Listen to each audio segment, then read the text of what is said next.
A normal cell to a cancer cell. Take 5 minutes to get the picture.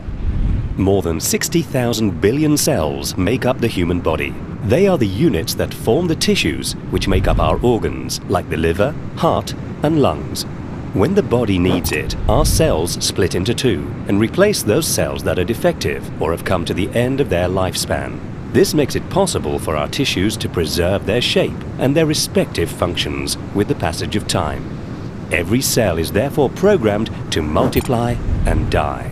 This ordered but complex program is controlled by the center of the cell, the nucleus, which contains chromosomes containing many genes made up of DNA.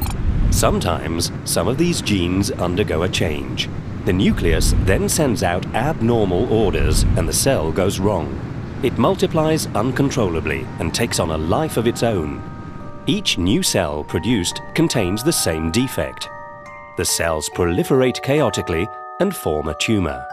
This process may be short, but is often long. 10 to 30 years may separate the birth of a first abnormal cell from the appearance of a tumor of about 1 cubic centimeter. The tumor forms many blood vessels in order to survive.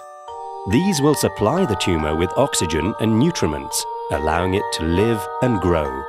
This is what we call the phenomenon of angiogenesis.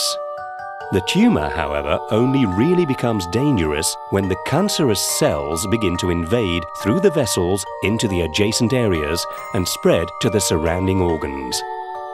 These cells can then invade other parts of the body, multiply and produce new tumors. Metastasis is the term used for this spreading process. But why does a cell become cancerous? There are many factors and they can exist to different degrees. Factors have been identified such as hereditary genetic anomalies, exposure to some viruses, HIV, hepatitis B, C and D, papillomavirus, Epstein-Barr virus, exposure to toxic agents, chemical products, radiation, sun, unhealthy behaviors such as the consumption of alcohol and tobacco, or a diet too rich in fat and low in fruit and vegetables. Today, over 25 million people in the world live with cancer. 7 million die from it each year. The disease represents the leading cause of mortality for those under 65. The means to combat cancer do, however, exist.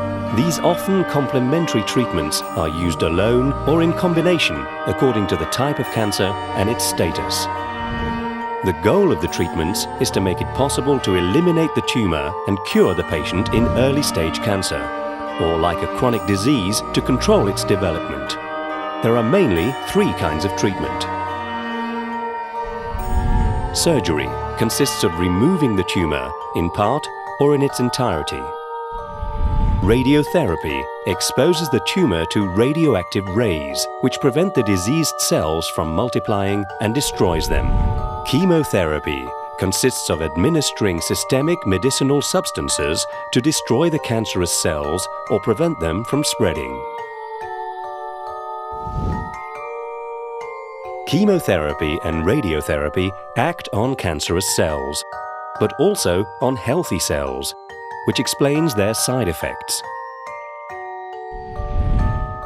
But today, better knowledge of the characteristics of cancerous cells makes it possible to develop therapies that target the cancer development mechanisms more specifically.